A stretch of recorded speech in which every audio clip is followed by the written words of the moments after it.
Thank you very much. I'm really glad to be here. First of all, I'm really sorry for my ugly English. I will try to be understandable. So I'm Xavier Deustain. I have a website, but it's mostly written in French, so it's not very useful here. And the address is very fun. It's xvw.lol. So I work at Tarides, and we have a very nice punchline, which is making critical system better. So we help developer and company to increase their knowledge about functional stuff. Some people try to think that we are closely related to OCaml, but it's not the case. We are a very abstract consultancy services company, and we always try to choose the right tool for every project, but in fact it's always OCaml, because it's a very nice language. We are involved in a lot of very interesting projects. So for example, we are working on the compiler and the ecosystem and the platform and tooling for the OCaml community. We were involved into Mirage OS. We give abstract virtualization for free, making available to build unikernel as a library, composing every part of an operating system to have just one operating system for one application. It's the next step after container, which are just DSL on CH root. That made SpaceOS, which is a collection of operating system tools for stuff related to space. And we are involved into Irmin, which is a CRDT database, and Dune, which is currently the most used build system in OCaml. And a lot of more projects. You can reach us on the internet. So I'm working especially into the editor team. So we are working on editors. Yes, this presentation is a small adventure about Merlin and OCaml LSP server. I will try to make a distinction between Merlin and LSP server. And I'm, first of all, really sorry for the slide. But since I don't know how to make speaker note, I put everything into my slideshow. So sorry for that. In fact, OCaml, are everyone familiar with OCaml? Yes. Nice. But I will give a very small informal presentation of OCaml. It's an ML language which has a strict evaluation strategy. It's functional and imperative. It has a very powerful type system with ADT, GADTs, and row polymorphism. There is an advanced way to deal with type inference. There is a very advanced module system, and there are some OOP features with structural subtyping. And we have a user-defined effect as a core language feature. And I think maybe OCaml is the first mainstream language that introduced user-defined effect, not as a library purpose, but inside the compiler. So here is a very small plan about the presentation. So we will just have a look to what is a language server, and we will have a very naive tilemine editor. After that, we will speak about Merlin and the main idea behind Merlin. After that, we will speak about LSP. And the presentation is not really technical, but it's nice to have some technical details. So I will present two, from my point of view, nice features of Merlin. And after that, I will probably conclude and speak about the future work of Merlin. So it's nice to give this presentation to with people that are not only related to the OCaml community, because I think it's nice to have exchange about how people use their tool and what are the set of features that they need to be productive. So I'm open for conversation after the presentation. So yes, I repeat myself. So yeah, what a good idea should bring us? It's an open question. For me, there is some stuff that are nice. First, we want to have a good support for code editing. So starting with highlighting. I know that people don't like syntax highlighting. For me, I think it's nice. And maybe some interaction with the syntax tree, like code folding and stuff like that. It should improve productivity. So having stuff like completion and maybe a refactoring engine. For example, if I remember correctly, when TypeScript was presented, the main goal was not to have type safety, it was good completion via IntelliSense. So I think that completion is nice. So we also want to have smart and quick feedback with nice diagnostics.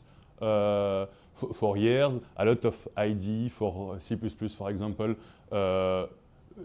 delivered very quick diagnostic, but sometimes wrong. We want to have nice diagnostic that are true. So maybe having tool orchestration and project management. And yeah, project discovery. So before starting writing OCaml, I had the opportunity to write Kotlin, which is a childish version of Scala. And I always use Emacs because it's the only editor I know. And a coworker told me that you should give a try to IntelliJ because code discovery using Emacs is very complicated. And one of the main advantage of IntelliJ and JetBrains software is that you can just jump to definition, and it's very nice for discovering a new code base. So for me, it's something that should be bring by an IDE. And yes, return only valid information, not deep dive into the era of C++ IDE. So here is my very naive editor timeline, because I'm very young, so I'm not aware about everything. But we will speak about, the prehistory. So it was configurable text-based editors. Sometimes I present Acme as the root, saying that they have syntax highlighting, but I never use Acme, so someone told me that there is no syntax highlighting. It's out of the philosophy of Acme. But yes, VI and Emacs, the pioneer of modern tooling, and it's very nice. After that, we have a fully specialized IDE like Visual Studio, Eclipse, and IntelliJ. It's a very naive timeline. And on the other side, we have tools that are very small. It's a little bit like this one, but abstracting over syntax. So we have a strong representation of syntax highlighting. It's not based on FontLock or dark magic from Emacs. And you have some capability on top of the syntax tree, which from my point of view is very nice. So there is Sublime Text, TextMate, and it is Kit, I guess, the last logo. And when we mix up everything, we have the new king of the editor world, which is Visual Studio Code. It's a pretty nice editor if you have a very powerful computer because you need to run Electron. But it became the most famous tool. When I was in my head, I was thinking that a lot of people use Emacs, and I'm maybe a little bit biased because I come from the OCaml community, but in the real world, there is from Stack Overflow almost 4% that people that use Emacs, 30% that use Vim, and the rest use VS Code. So it's hard to avoid VS Code when we try to provide good tooling for a language, or it's not a nice marketing strategy.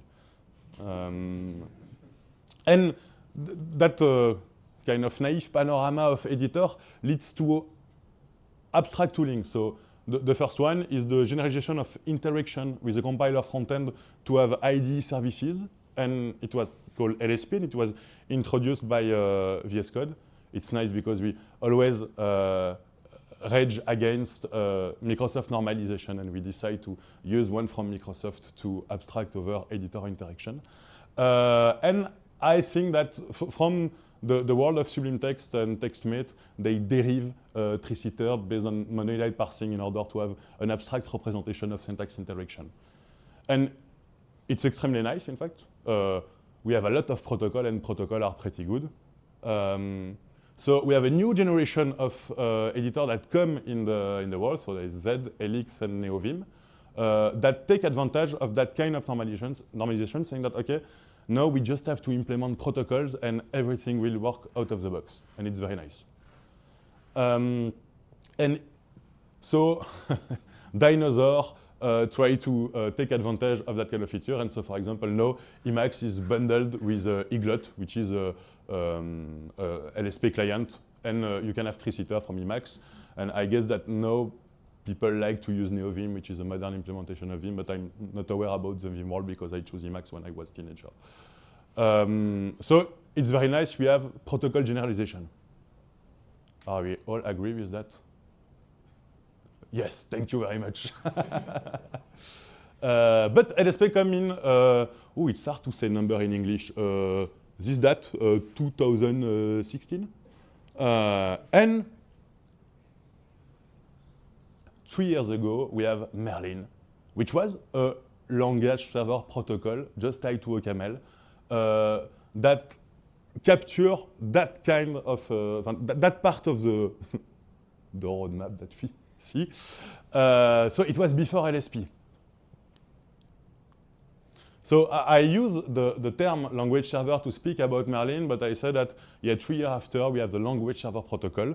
I think that at the beginning Merlin was not described as a language server stuff, but when LSP became a pervasive term, we decided to say that in fact Merlin was a language server protocol, just not the language server protocol. So what is a language server?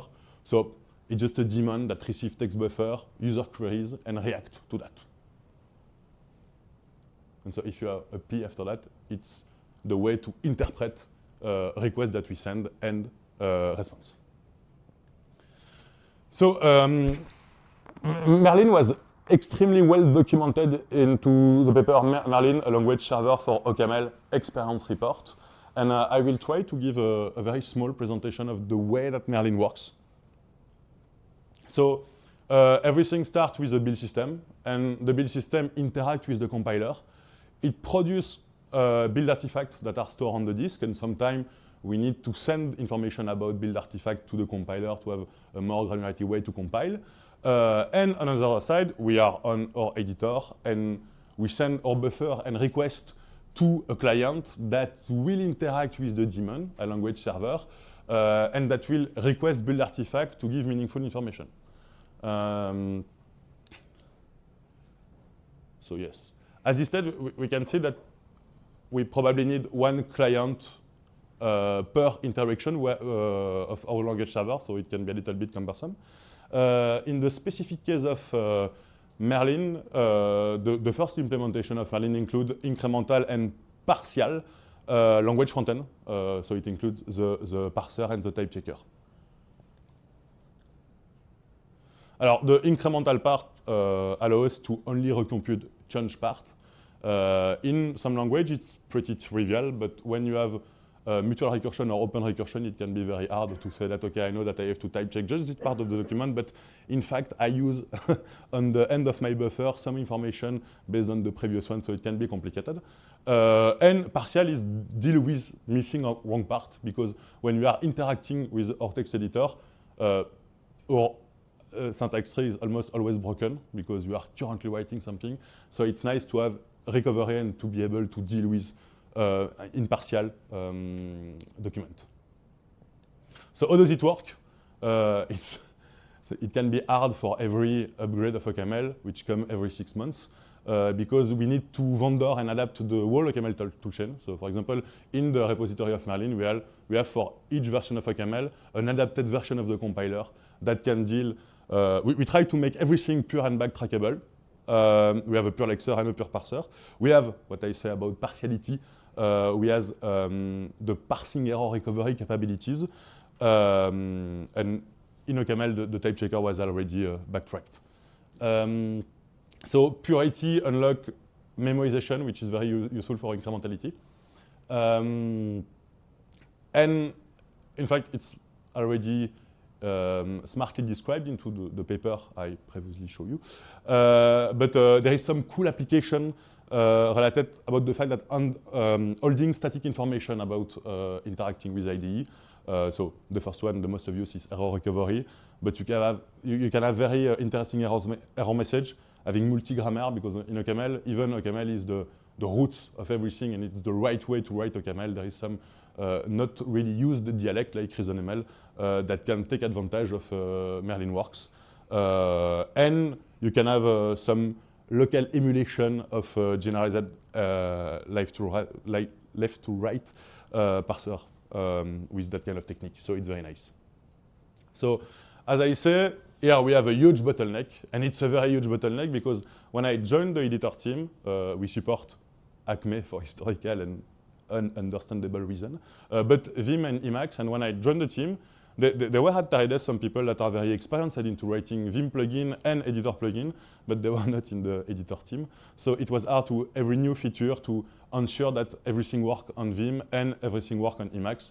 And for example, I'm not in the war of editor, but I have no idea about how to customize Vim and even how to launch it.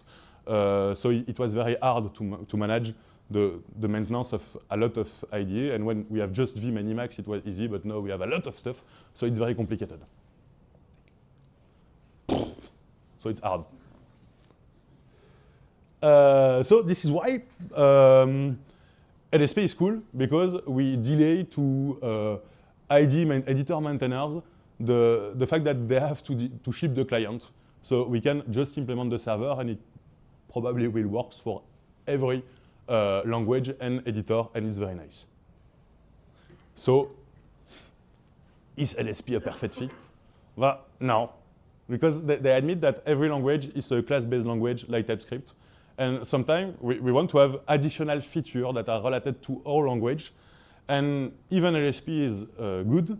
It's very sad to see some very nice language with very specific features that say, okay, we just implement LSP and it's sufficient. And for example, my goal is not to start a war, but I'm pretty disappointed when I see the state of IDE in the Haskell ecosystem, saying that, okay, we have a LSP implementation, it's sufficient. I think it's very sad. So just a summary, I put Acme and I say about syntax highlighting, but I was wrong. But at the beginning, we just have syntax highlighting, it's nice. After that, we have syntax highlighting and we can manipulate our syntax tree. After that, you have IDE, hard to extend, complicated protocol, sometimes proprietary, it's a shame. And LSP, give us, if you attach it to a nice font locking system, we have syntax highlighting, auto-completion, jump to definition, inline int. A lot of people love inline int. I hate it, but it's maybe because I use Emacs. Over, so you can move your mouse and having some pop-up that come to your buffer. Project manipulation and advanced search. And since the client is implemented into the editor, you delay to people that maintain Emacs or Vim to deal with parallelism and stuff like that. So it's very nice for people that have to maintain IDE. But as I say, every language should look like C# or TypeScript, which can be a little bit cumbersome. We have Merlin, and we have a legacy Merlin language server, which is called OCaml Merlin. And the idea was to use Merlin as a library to implement the LSP server. We have also a library that allows us to describe LSP server based on JS of OCaml, so we can write everything into OCaml, and we don't have to deal with TypeScript or JavaScript, and it's very nice because we love OCaml. But our goal is to say that no, we keep Merlin as a library, and our goal is to deprecate the Merlin server to go from an LSP server. But there is some feature that diverge, and this is what I will present. So how to deal with divergence? The first way is to use collection, and collection is a contextual triggerable action on the document. So in the context of your cursor, you can have some action. So for example, here you are on a function, you can annotate the function automatically. And it abstracts properly the way that you can interact with an editor. So you can have collection that will be interpreted by every editor. And after that, you have custom request. And so custom request, it's nice. You send something and your server deal with that and return something. So you are totally free, it's open bar, but it leads to specific client implementation. So we need to have, if you have, for example, 10 custom requests, we need to implement for every IDE that we want to support. But from my point of view, it's okay. It's more easier to deal with just requests instead of a full plugin with state management and stuff like that. So type and documentation. In OCaml, we love types, and so we want to have type information. So it's, in fact, and documentation, it's properly supported by other provider and inlay int. It's something that comes from VS Code and that was normalized into the protocol, is that we can control pop-up on top of expression. I think for me, I don't like it. I prefer using mini buffer, but it's supported by the protocol, so it's nice. So we have two nice features, case analysis, that we call also destruct, and construct expression. So since OCaml is pretty well inferred, we have some knowledge about potential value. And sometimes when we are dealing with record, we know the structure, and with some type, we know every case that we can have. So I have some GIF that if we annotate the function, we know the type, we can have just foo bar base of int. And we can just use destruct to generate the missing case of our pattern matching. And it will always generate the missing part, the missing case. And we have the image of destruct, which is construct, and we can replace a all by an expression. So here, for example, I said that, okay, if I have this condition which is satisfied, I return some x, and else I can, via the auto-completion, having none and some underscore, which is another all, that can be construct. And I can have a very cheap way of interactivity like we have in Theorem Prover, so it's really useful. I think that destruct is very useful when you try to implement equality function or pretty printer. You can just generate everything, and it's nice. And so it's available via code action and via completion. So for construct, we use the completion to suggest the potential case. And for code action, we are in pattern matching, we have the all, and we try to generate patterns. Open refactoring, it's just that we have a very sophisticated way to open modules in OCaml, and we can change the way that we open everything. It's like optimizing import in the IntelliJ world. So it's also available via code action, and it's nice. Source navigation. So in OCaml, we can jump from expression on the top level. We can also switch from interface to implementation because we try to manage encapsulation using signature, and we describe implementation into structure, and jump to some element of the parse that are known, for example, let, module, match, and stuff like that. So it's globally available via code action, but via code action it can be a little bit cumbersome because at every step you can always jump somewhere, so it pollutes a lot your menu of code action. And since you cannot nest stuff into your menu, it's hard to read, so we decide to go to a custom query to make it useful. So outline and code structure, so we can have navigation. At the beginning, I was wondering, why did LSP protocol define the symbol kind that we can have? So they said that you can have function, you can have a class, package, stuff like that. And I was really surprised that I cannot define my own list of symbols, but it's just to generate the right icons in VS Code. So in a world where you have icon, it's interesting. In the world of you cannot display icon properly in your editor like in Emacs, it's not really useful. But it works. But yes, everything, LSP assumes that everything looks like TypeScript, which is a little bit sad. And here, it's for me the best feature of Merlin. It's the type enclosing feature. And in OCaml, we have an infinite possibility of level of nesting. And we have different level of verbosity of type. And so type enclosing allows us to request the type of an expression. So, for example, here I want to have the type of result, and it told me that the result has the type T, because I define my type T, and by inference I can deduce that it's type T. But inside the module it makes sense. Outside of the module it can be a little bit complicated, because in OCaml every main type is called T. So you can increase the verbosity of the type. So when you use Merlin in Vim or Emacs, you can recall the type enclosing query, and it will increase the verbosity. So it will expand the information to say that, okay, it has the type T, which is the following record. And sometimes, since we can have type in every part of an expression, so for example, here I can have the type of the function, here I can have the type of the accumulator, here I can have the type of the module, here I can have a huge type of the module standard library. We want to be able to grow and shrink the enclosing that you are currently observed. And so, for example, here I have just the definition of FOD left, saying that I take a function with an accumulator and a current element, an accumulator, a list of B, and I produce an accumulator. And I can grow the enclosing, and here I have the specialization of my function call, and I can continue to grow, and I have type information, and it's very nice. And here there is a very long GIF that just make the same example as this one, so I will skip this one.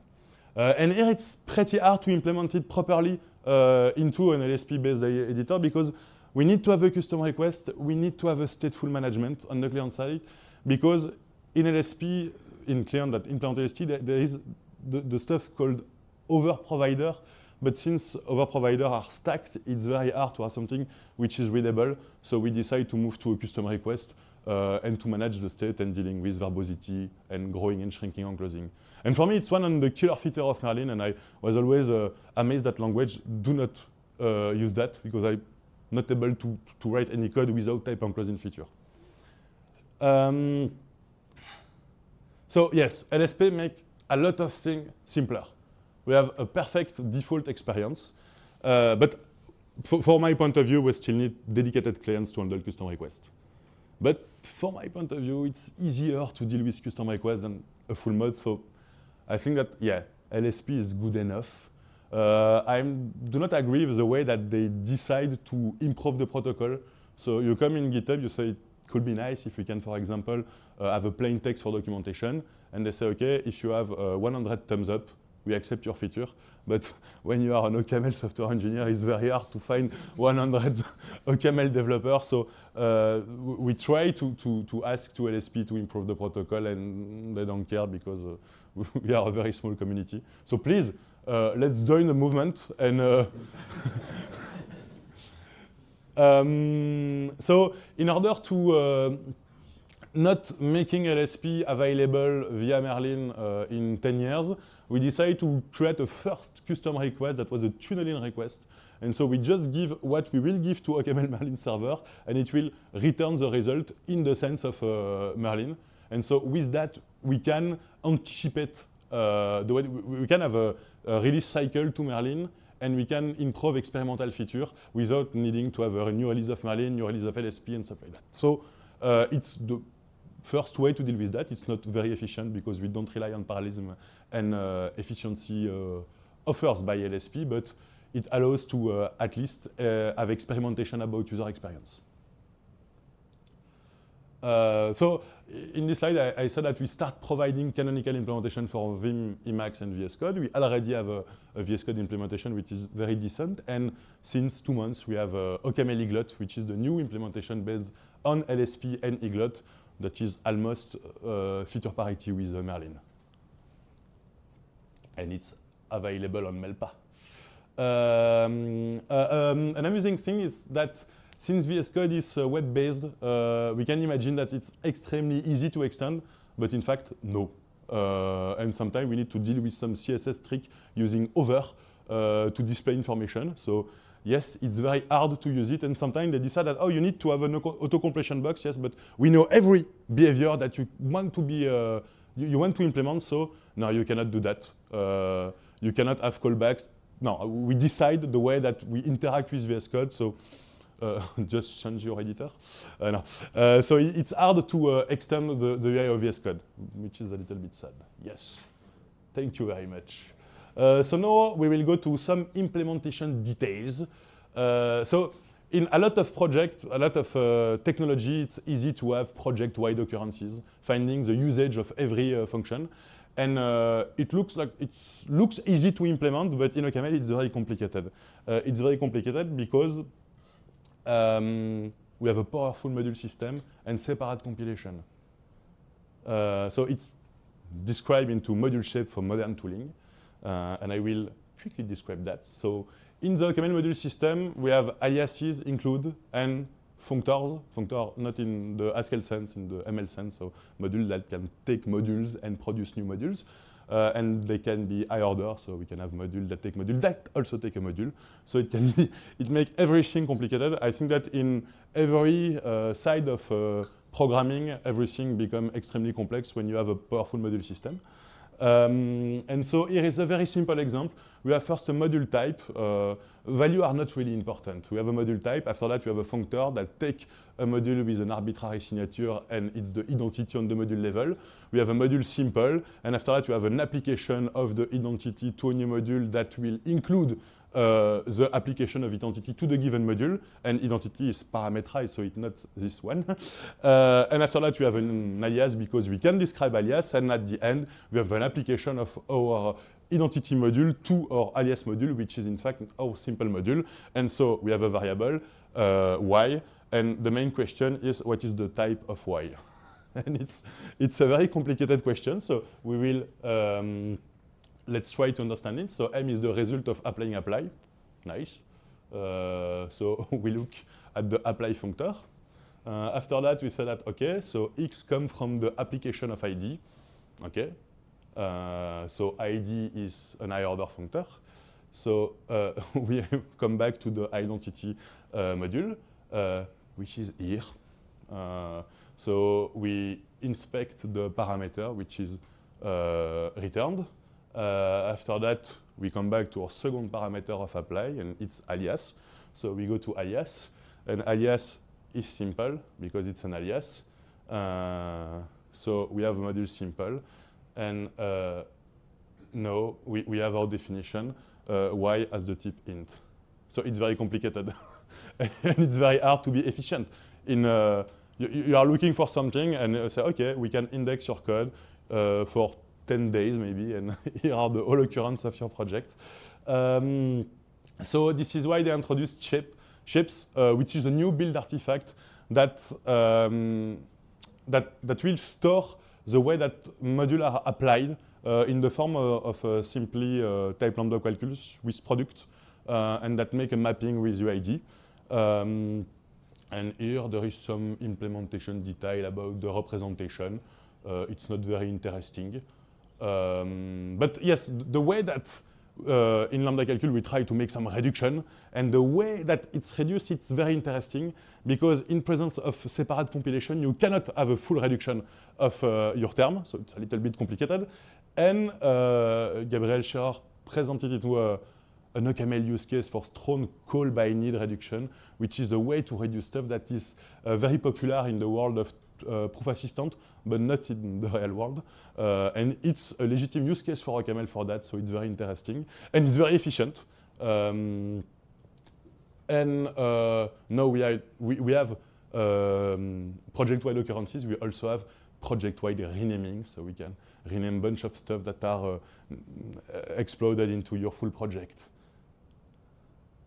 So the second feature I want to present, it's search by types. So for people that use Haskell, it's a kind of Google, and it's very useful and very nice to use it for discovery. And it's nice for discovering code base because we can understand architecture or finding occurrence definition and stuff. And yeah, occurrence definition. We can finding function and module, and we usually use the manual or the website ocaml.org.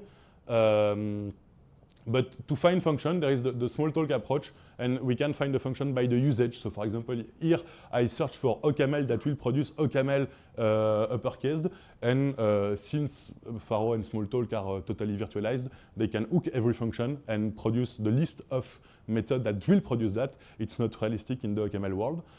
And we have the other approach, which is using Google. So it was a very desired feature because we have a very old issue that asked for that kind of feature. And there was a lot of non-documented projects in the OCaml community that I was never able to use them. But in the issue, I discovered a feature that was not documented in Merlin, which was search by polarity. So the polarity is just that we can declare every function into that type constructor with two parameters, with one contravariant A and one covariant. And the idea is just to compute very small distance just using very small mathematics, addition and subtraction. And we can have a kind of lookup by types. So for example, if I want to search a function from string to int, I search minus string plus int. And it works pretty well, in fact, but it was not working for parametric polymorphism. So if you search a string that produces an int option, maybe int, you have to search for a string and an option. But in fact, it was a proof that Merlin can fold every definition in a project, which is interesting. And during the time, there is 2 papers that coming into the one paper and one project that was dosing and Charlodoc. So dosing is a way to make type indexation using real unification. And Charlodoc, it was a trick with some string distance and type distance to it's extremely close to Google, in fact. So dosing was too much precise because when you are looking for a definition, you don't want to have the exact type definition because you are looking for something that you don't know. So it was too much strict to be really useful. And Charlodoc was pretty cool. So it was implemented into Merlin. So the first idea was to give a standard representation of a type expression. So we normalize type parameters in order to have A arrow B, ISO 2C, thank you very much, C arrow D, just using indexation. After that, we create a list of paths and we use a stab marriage algorithm and distance Levenshtein to compute a very optimistic score. And with that, we can, after that, find the best type expression based on the score. And in fact, it works pretty well. So there is some open question. So we do not support modules, object, and labeled argument, but it's a goal for an intern that starts in May. And I think that in Charlodoc, they use perfect match to always find substring. Me, I take the decision to use Damaro Levenshtein because it was already available in the compiler. I think that Damaro Levenshtein is not a good heuristic for dealing with that because if you inverse 2 letters in your expression and you have no result, well, you can just rewrite the query and there is no big deal. You are looking for something. But yes, the code is available in the repository of Merlin and we are totally open to have discussion about how to find expression by types, but it works. So here is an example. It's hard because the goal is not to find the right definition, it's to find the definition that we want. So for example, when you want to find every function that produce a type T, but sometimes you want to have also function that take a callback that will take as an argument the type T. So it's hard to have meaningful result, and sometimes when we are always looking with the map example, which is very bad because nobody are looking for the map function. So it's hard to find the right scheme. And it works pretty well, so we are very happy about that. And in Charlodoc, it has the ability to match every package on OPAM, and it uses a very smart trick. They use polarity to make a huge suffix tree to always look into the good segment of information. And you can also look for example, function composition, because everything is indexed by suffix tree. In Merlin, we are just folding definition. So that's the end of this presentation. Working with IDE is pretty fun, in fact. LSP is a good default, but we still need some work at the client level. We probably try to continue to make some issue into the protocol, but since I think that emoji-based metrics is not very, I don't like it, so I will probably try to send a personal message and making some social shaming in order to achieve to my goal. But currently we are working on improving performances, how to make the type checker more parallel. We still make maintenance and improvement. We will start working on a canonical implementation for Vim, mostly for NeoVim. We are very open to contribution. So next, I wrote dreams, but now it's a project. It's start working on refactoring thing. We have project while occurrence and renaming. We can now start implementing something based on beta reduction to make efficient refactoring. And yes, we have some interesting part inside Merlin that can profit to the compiler. So we have a dual-to-dual relation with the compiler. So we will try to upstream some nice feature like how to compact paths between terms. It's better in Merlin than in the compiler. So we will try to move a lot of stuff into the compiler in order to let the maintainer the responsibility to manage the upstream. And thank you very much. Do you have any question?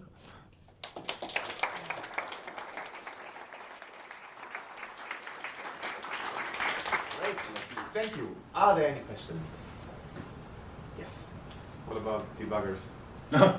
Good question. There is DAP that allow to, it's the LSP for debugger.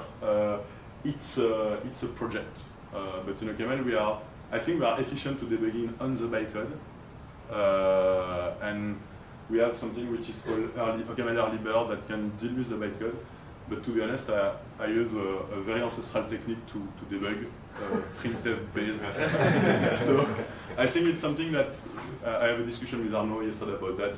When I was young, I think that testing was just a waste of time. Now I cannot live without test, and I will probably have the same epiphany when I will try to debug stuff. So, but yes, we will probably tie down the app protocol. Yeah. I think one of your main points is that you propose to use customer requests and similar features in order to basically spice up what you can do with LSP at the expense of having to do some custom implementation on the client side. Do you have any feel for what are the costs involved? So on the client side, 10% of your code, extra code for those features, or do you have any idea of how much additional overhead? For me, it depends on the feature. My observation was the first step is to version every custom request. So we didn't do that at the beginning, so we are struggling with very old requests. So versioning everything is nice. But in fact, when you are introducing your first custom request, you probably need to implement some very specific helper into your client side, making the rest of custom requests extremely simple from my point of view. Yeah. So for me, I don't have precise metrics, but every time I have the intuition that you are hacking LSP to try to make it work, I prefer to go to a custom request.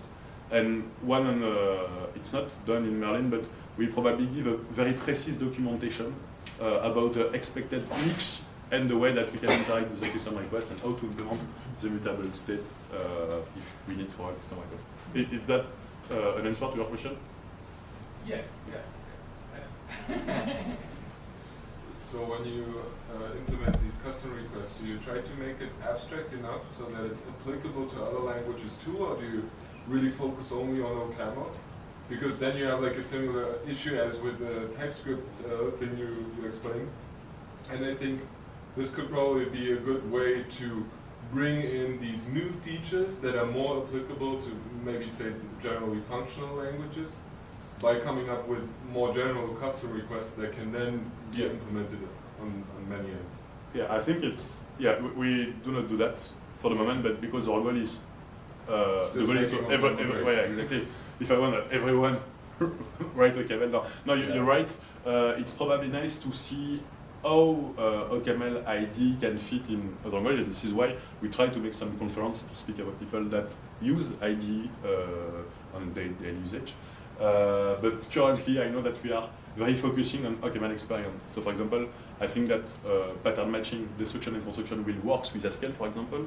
But the level of nesting of OCaml is bigger than the one from Haskell, for example. So code navigation is very different, and type enclosing is also very different because abstraction is treated differently in Haskell and OCaml, for example. And I think that except for standard ML, there is no close cousin of OCaml that can provide maybe Scala. But yes, I think that we can probably find some custom requests useful for a whole set of community, and it can be the start of a conversation, a consortium of ethical language via LSP.